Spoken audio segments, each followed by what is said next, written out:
La parole est à Madame Caro Furfer. Madame la maire, chers collègues, l'année qui nous attend sera marquée par 2 scrutins nationaux, l'élection présidentielle et les élections législatives. Leur importance est capitale pour la destinée de notre pays, singulièrement dans le contexte de crise que nous connaissons. Crise sanitaire, sociale, environnementale. Mais les Françaises et les Français iront-ils voter ? Un nombre toujours croissant de nos concitoyens, singulièrement les jeunes, refusent d'honorer ce rendez-vous. Rappelons ici le chiffre de 64%. C'est le triste record d'abstention aux dernières élections régionales en Bretagne, sur un territoire pourtant réputé pour le civisme de ses habitants. Un tel niveau de désengagement à l'égard de la vie politique ébranle notre démocratie dans ses fondements mêmes. Face à cette crise de la représentativité, comment pouvons-nous agir, nous qui sommes élus au conseil municipal de Rennes ? Car il ne suffit plus de déplorer cet état de fait, comme nous nous accordons à le faire ici dans chaque groupe politique. Il nous incombe aussi de proposer des solutions. Comment renouer le lien rompu ? Comment engager un renouveau démocratique ? Notre groupe des élus Révéler Rennes vous soumet ce soir 3 propositions. Tout d'abord, procéder à la modernisation du conseil municipal. Une révision du règlement intérieur de cette instance s'impose si nous voulons la rendre plus accessible dans son format, plus conforme aux attentes du public, notamment des jeunes, et à leur manière de s'informer. Parce que le conseil municipal se doit d'être pédagogique, proposons des illustrations visuelles pour les délibérations, particulièrement celles qui concernent des projets urbains ou paysagers. Parce qu'il se doit d'être accessible au plus grand nombre, faisons en sorte de prononcer des interventions synthétiques dans un langage simple et clair. Parce qu'il ne doit exclure personne, mettons en place un sous-titrage en direct.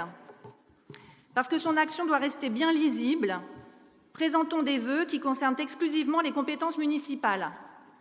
Cessons de débattre sur des sujets nationaux, voire internationaux, qui relèvent parfois d'un travail législatif en cours et sur lesquels, à notre échelle locale, nous n'avons pas de prise. Enfin, parce que le conseil municipal doit être une instance où vive le débat, où se confrontent les idées, nous demandons que soit garanti le respect de la parole de l'opposition. La courtoisie républicaine exige que nos propos ne soient pas caricaturés, que nos questions obtiennent réponse, et parce que notre voix relaie aussi celle de nos électeurs et de nos concitoyens, qu'elle ne soit traitée ni par le mépris, ni par l'infantilisation, ni par le soupçon de mensonge. Deuxième point, nous souhaitons la création d'un conseil municipal des jeunes afin de redonner le goût et le sens de la politique à notre jeunesse. Cette agora jeune pourra formuler des propositions qui seront débattues et votées par les élus. Cette instance, déjà mise en place dans de nombreuses villes, a fait ses preuves. Ses bienfaits ont été documentés. Nous y reviendrons plus longuement dans ce conseil lors de la mise en débat formel de notre vœu. Ce renouveau démocratique auquel nous aspirons passe enfin par la refondation des conseils de quartier. En l'état actuel de leur fonctionnement, ils ne parviennent plus à assurer la mission de démocratie de proximité qui leur incombe. Vous avez lancé, Madame la maire, une révision de la charte rennaise de la démocratie locale. Les résultats seront bientôt rendus publics. Espérons qu'ils permettent de répondre aux dysfonctionnements actuels de ces instances. Les enjeux sont de taille en effet. Très peu de nos concitoyennes et de nos concitoyens connaissent l'existence de ces conseils et ce qui s'y passe. Ils sont encore moins nombreux à y prendre part et ce sont toujours un peu les mêmes.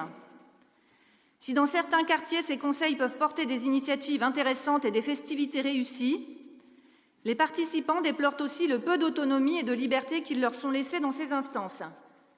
Elles se limitent trop souvent à la répartition des subventions allouées, sans qu'on évoque presque jamais les sujets qui intéressent les habitants ou les problèmes qui les soucient dans leur quartier.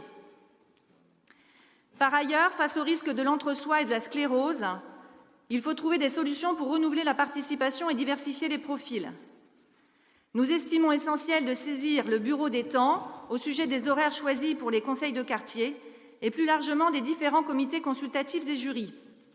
Ils excluent actuellement des profils pourtant concernés au premier chef par les réflexions menées. Nous pensons aux jeunes actifs, aux parents, aux habitants des quartiers politiques de la ville. Quand on positionne systématiquement les réunions à 18h30, c'est qu'on a fait le choix de se passer de l'avis des parents de jeunes enfants et en particulier des femmes. De même, les formats des instances existantes doivent être réinterrogés.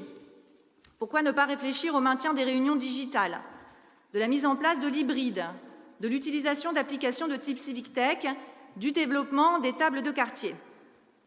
On le voit donc, des innovations peuvent être tentées pour renouveler le contrat démocratique à l'échelle locale et semer les graines d'une réconciliation de la nation avec ses élus et avec l'engagement politique. Car l'heure n'est plus à la déploration, elle est à l'action.